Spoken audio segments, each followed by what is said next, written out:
suis sûr qu'on aura 2 champions. Mais ce n'est pas avec cette manière. Il faut mettre les moyens, mettre les bons entraîneurs, les jeunes catégories et le suivi qui compte. Le problème qu'on rencontre maintenant, c'est les jeunes, ils sont à Interstade, qui a une déperdition. Je sais pas, il y a beaucoup de facteurs qu'on doit régler. Avec sa disparition, le sport a perdu un loyal serviteur et un éducateur hors pair qui a guidé les pas de nombreux athlètes internationaux et les a accompagnés tout au long de leur carrière.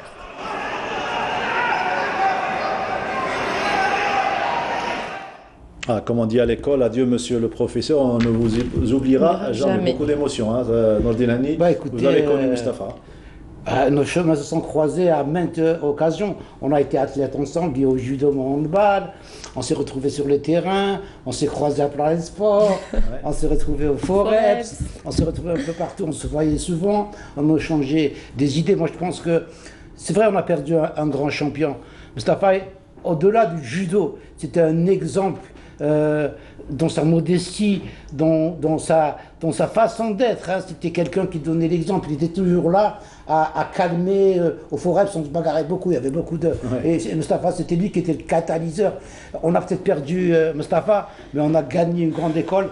Le Harrach continue de gagner. Mustapha n'est pas là, mais le Harrach continue de gagner.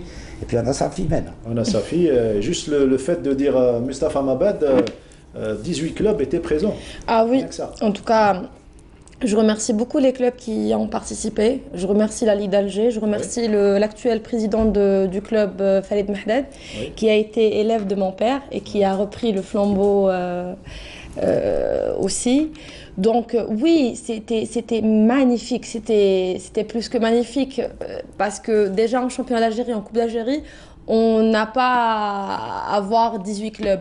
On a voulu le faire régional, national, international. Et là, dès l'entrée, il est national. Parce qu'on a reçu, enfin, on a accueilli le club de Bdjaïa, de Tizi Ouzou, de Bouira, de Sétif.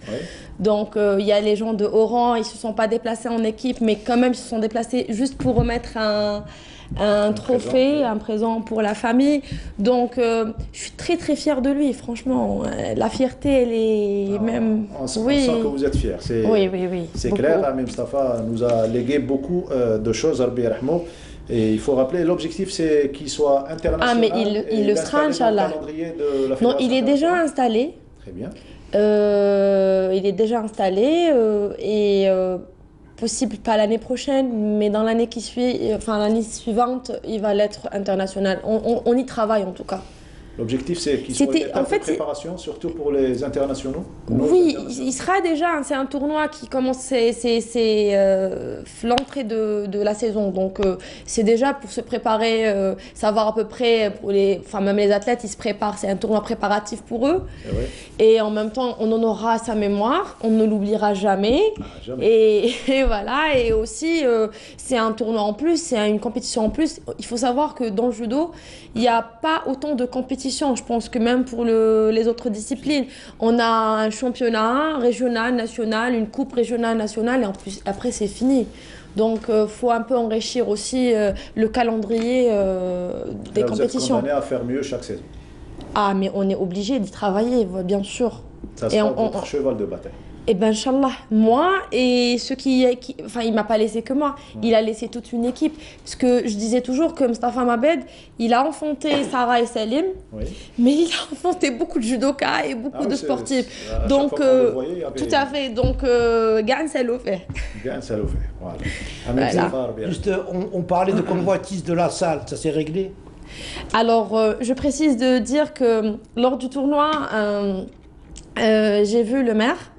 Et donc il a donné son accord lui, il doit les déléguer pour baptiser la salle de judo au nom de Mustapha Mabed Layarhmo. Maintenant c'est juste une paperasse puisque le dossier doit passer à la wilaya et tout, mais officieusement on peut le mettre. Le nom. Donc le nom va se mettre lors de la cérémonie, parce qu'en fait, le club fête 45 ans d'existence cette année. C'était son souhait de célébrer l'anniversaire du club. Malheureusement, il n'est pas là, mais on va le faire et on va baptiser la salle Judo Al-Harrach Mabed Mustapha. En tout cas, c'est le moins qu'on puisse faire pour un grand monsieur comme votre papa, Rabbi Rahmo. Des sunnat al-hayat, comme on dit. Allah yarham jami' li mat. Voilà. Voilà. C'est ce qu'il faut dire. Ouais. C'est bien d'être croyant, on va dire. Allez, vous restez avec nous, Sarah Mabad. On va parler actuellement on revient au basketball, puisque un petit peu ce jubilé nous a fait oublier. Par l'ambiance qu'il y avait, nous a fait oublier la journée de championnat, mais on va parler de résultats tout de même, avec les résultats de la troisième journée de la super division messieurs au niveau du synthé, s'il vous plaît. Dans le groupe A, le CSMB Ouargla a été battu par le Ruiba Club Basketball 45 points à 75, Borj Bouaïch qui s'incline logiquement devant le GSP 72 à 104. L'Union Sétifienne a été battue par le Talat Draria 61 à 71. CRB d'Albeda, victoire face à Miliana 65 à 41. L'ONAS du Sindé a pris le dessus sur le Cherchel 78 points à 62. Le Talat Draria, Ruiba Club Basketball et CRB d'Albeda ont tous les trois 6 points et occupent la première place conjointement. Dans le groupe B, le PSL Alma a battu petitement Gued Constantine 62 à 59. Le Wydad de Boufalik s'est imposé largement devant l'AS Umbawagi 90 points à 63. Victoire de l'USM Lida en déplacement chez l'ABS Kikda 81 points à 69. L'USM Alger a battu l'Olympique Batna 71 points à 51. Et puis un match reporté hier, Bojwaïj, NB Stawali. Le PSL Alma occupe seul la première place, suivi l'USM Lida et l'USM Alger en seconde position. Chez les filles, il y a eu cette première journée avant de revenir sur un match qui a opposé l'équipe de Kosider, la nouvelle équipe du GS Kosider face à l'US Batna. On va parler de championnat arabe puisque nous avons deux représentantes, les basketteuses du SND Marine et celle du GSP. Les USNDN se sont inclinés hier en soirée, dimanche soir, donc 60 points à 48 contre leur homologue tunisienne du CS Sfax. Alors qu'un peu plus tôt, dans l'après-midi, l'autre représentant algérien, le GSP, avait subi le même sort contre les Tunisiennes de l'ES Cap Bonne sur le score de 79 points à 65. Journée de repos ce lundi. Mardi, il y aura la cérémonie d'ouverture. Plutôt ce lundi, donc à partir de 18h, juste après cette émission, USND Marine jouera face au COD Meknes du Maroc. Et le GSP jouera mardi face au Phare de Rabat. Ça sera à partir de 13h. Le basketball, donc championnat féminin, démarrage de la saison avec un match qui a opposé la nouvelle équipe, celle du GS Kosider face à l'US Betna. Compte rendu sur ce match gagné par Kosider, première victoire pour cette équipe. Donc compte rendu signé Sid Ahmed Bouraïb. Pour cette première journée, la nouvelle équipe Kosider faisait son baptême de feu en accueillant une formation batnéenne amoindrie de 6 joueuses. Les camarades de la capitaine Slimani se sont heurtés au premier carton à la solidité défensive de l'adversaire. Score au premier carton, 10 points à 9 pour le CSC. Au second carton, les protégés de coach Fadli, grâce à une très bonne organisation, réussissent à prendre un écart, 26 à 14 à la pause. Au retour des vestiaires, l'écart augmente et la domination du CS Kosider est flagrante. En face, pas de réaction. Les Batnéennes abdiquent et s'inclinent largement, 72 points à 34. البروميير ماتش تاعنا البنات ما نتعرفوش كامل نص كاين كيما انا بيرسونيلمون جيت من ايكيب واحده اخرى دونك جيت لقيت انا البنات ما شاء الله لعبنا كامل درنا اليد في اليد سيتي ان ماتش تري امبورطون بور نو سورتو pour un début. On a démarré un peu en retard. Il y a des nouvelles joueuses qui ont intégré l'équipe. Inch'Allah, j'espère qu'on sera à la hauteur parce qu'il nous reste encore des matchs beaucoup plus difficiles.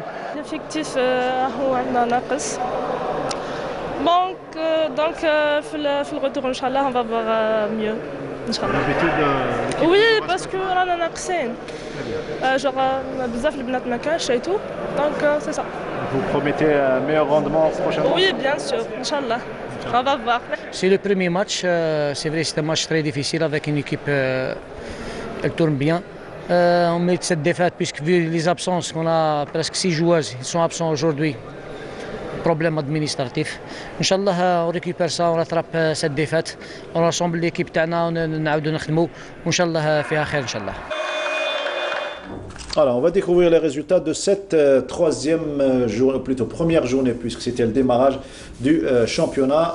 GS considère donc victoire 72 points à 34. Le MT Sétif s'est imposé face à la JF Cuba 60 points à 46. Et puis deux matchs reportés, RC Borj-Bouarich, Hussein des Marines et OCA Alger. GS Pétrolier, c'est l'affiche de cette première journée en raison de la participation de ces deux clubs au championnat arabe à Meknes. Voilà pour le tour d'horizon concernant l'actualité sportive nationale. Je rappelle, dans cette deuxième partie de l'émission, nous recevons Salam Abed, la fille du grand formateur et du grand judoka et du grand journaliste en judo, à savoir Mustafa Mabed. Sarah, on vient de voir donc ce qui s'est passé à Al-Harrach, dans ce club qui a organisé cette compétition, ce tournoi qui est appelé à devenir donc international. Sinon, vos projets en tant qu'ancien athlète, on va dire. Au jour d'aujourd'hui, je suis entraîneur. Oui. Dans le même club. Oui, bien sûr, fidèle à Al-Harrach. Donc, je suis entraîneur. Comme disait et comme prenait toujours Mustafa Mabed, l'éducation et la formation avant tout. Donc, je m'occupe des petits de 5 ans jusqu'à 12 ans. Je suis très contente déjà de m'occuper d'eux. C'était son souhait. À son vivant, je n'avais pas trop le temps. D'ailleurs, des fois, je suis un peu déçue de moi-même parce que je n'ai pas pu être disponible quand il était vivant. Mais j'essaye de reprendre un peu... C'est difficile d'être la fille de Mustafa Mabed? C'est lourd à porter comme nom? Oui. C'est lourd, d'ailleurs j'ai les larmes aux yeux. Ouais. C'est lourd à porter parce que c'est pas parce que c'est mon père, ce que je disais tout à l'heure à M. Nordin, c'est quelqu'un de vraiment extraordinaire. C'est quelqu'un. Non, c'était hors repère, éducateur, autant dans l'humain que dans le professionnel. Il était pas, parce que nul n'est parfait, mais c'était quelqu'un qui arrivait à voir en la personne ce que les gens ne voyaient pas. Il voyait le meilleur chez la personne. Il était visionnaire, il avait une vision à court terme et à long terme. Et mais dire il n'avait pas le sens d'Al-Hagra, par exemple, un gosse d'un quartier populaire, il ne va pas lui dire non, t'es un voyou. Au contraire, il fait un travail avec eux et il a sauvé beaucoup de personnes. Il a remis sur le droit chemin beaucoup de personnes. Et franchement, oui, pour répondre à ta question, Mokhtar, c'est très difficile d'être, que ce soit moi ou mon frère, je pense. Hein. Oui, c'est lourd à porter parce que. Votre frère également? Non, c'est un handballeur. C'est un handballeur. Il n'a pas voulu faire le judo. C'était un goal du handball. Mais c'est surtout un supporter du Real Madrid. Ah oui, donc. Voilà. Carrément. Qui a dit que Mustafa était parti? Mustafa n'est pas parti. Il est présent. Il a laissé Sarah et puis Al-Harrach. Écoutez, Al-Harrach, c'est un quartier qui est c'est un quartier populaire, il faut le dire. Oui. Je suis un enfant du Sindé, donc on est voisins d'Al-Harrach. Al-Harrach, vous avez deux chemins. Vous allez sur le droit chemin ou vous allez sur le mauvais chemin. C'est comme ça, les quartiers populaires, c'est comme ça. Et celui qui a Mustafa était au milieu. Et beaucoup qui allaient comme ça, il les a ramenés comme ça. C'est ça la plus grande qualité de Mustafa. Au-delà du judo, Parce que ça aurait été dans un autre quartier, je vous aurais dit, bon, les jeunes qui allaient tout. Mais à Al-Harrach, faut les ramener vers le judo. Faut les ramener. Ils sont football, ils sont peut-être handball. Lutte. Mais à la lutte. Parce qu'il y a des exemples, mais Mustafa a su comment. Vous avez vu ces derniers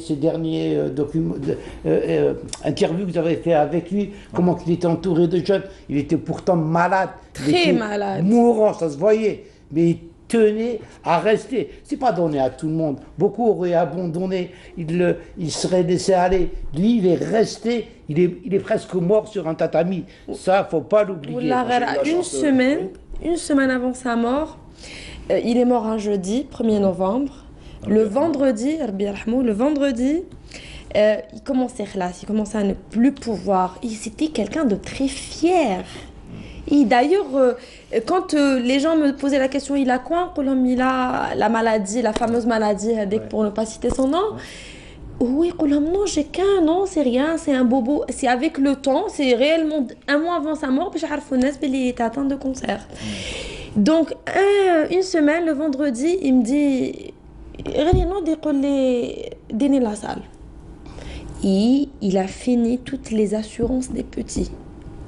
يكتب فيهم اسم. Et c'était son dernier jour, 5 jours avant sa mort.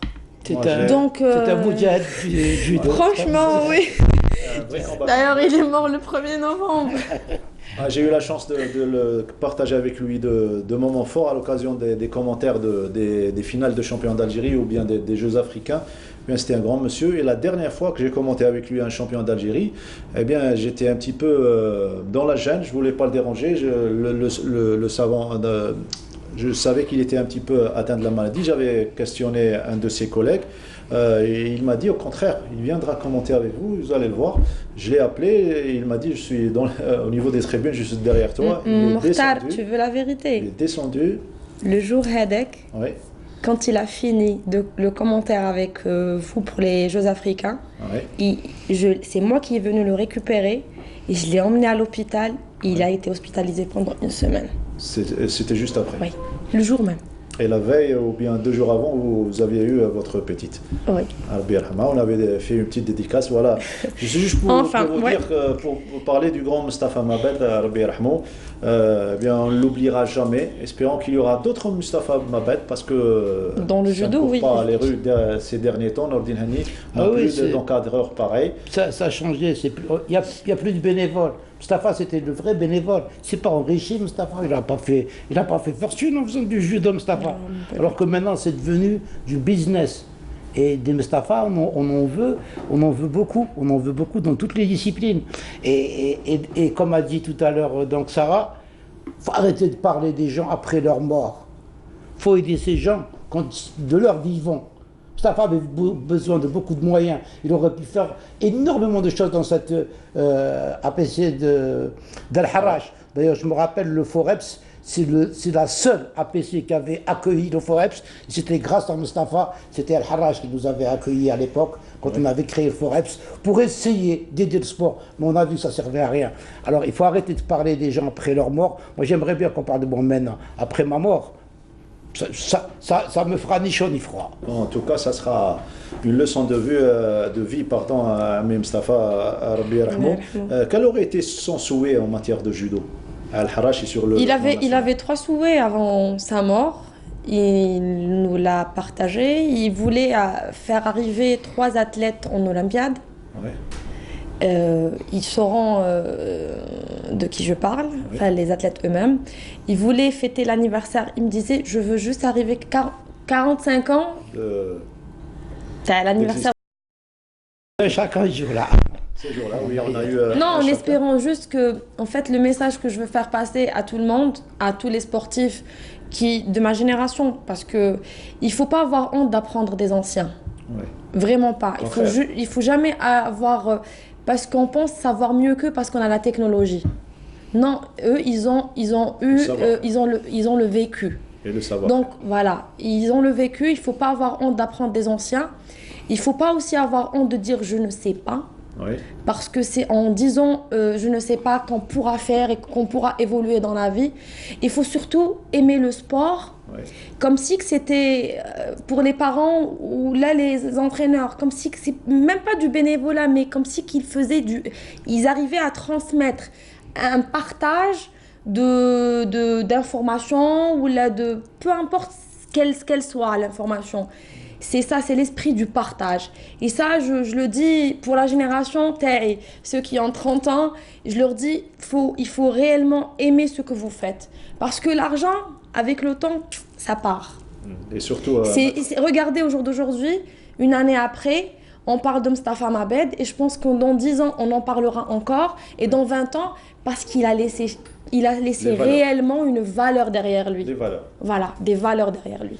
Voilà, en tout cas, on aura appris beaucoup de choses sur Mustapha Mabed et ça nous a permis de faire sortir notre amour pour ce grand monsieur. Nordine Hani, un dernier mot avant de donner la parole à Sarah Mabed. Moi, je voudrais juste présenter mes sincères félicitations donc, à un collègue de la chaîne 2 Nordin Saïdani, donc il vient d'avoir un petit garçon. Ah oui, donc Mahdi, je pense que c'est Mahdi. Donc longue vie à Mahdi et prendre rétablissement à la maman. Et voilà, je l'ai dit, il ne pourra pas me reprocher de ne pas avoir dit ça. Je vais rajouter une couche.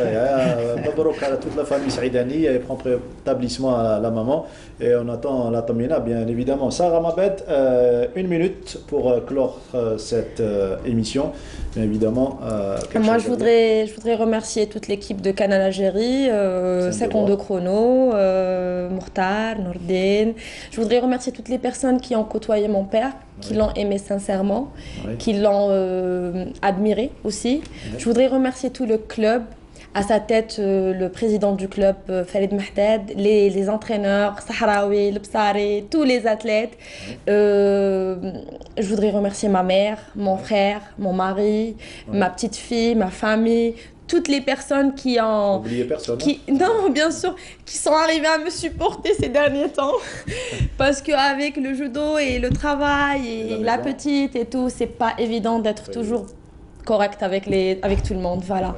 Voilà. Et puis merci, et puis longue vie au Judo Club Al-Harrach. Je fais un coucou à Farid Mahdad qui a été un collègue au lycée sportif, bien sûr, qui fait du bon travail au lycée sportif. Il est sous-directeur au lycée sportif de Draria. C'est quelqu'un d'impeccable. Une manière de terminer en beauté l'émission avec des dédicaces. Merci à toute l'équipe du studio numéro 7, à notre tête Wafa Al-Rawati, notre réalisatrice et notre script Faudel Nordin. On se retrouve lundi prochain pour un autre numéro. Eh ben, tu es arrivé à me faire un petit peu pleurer.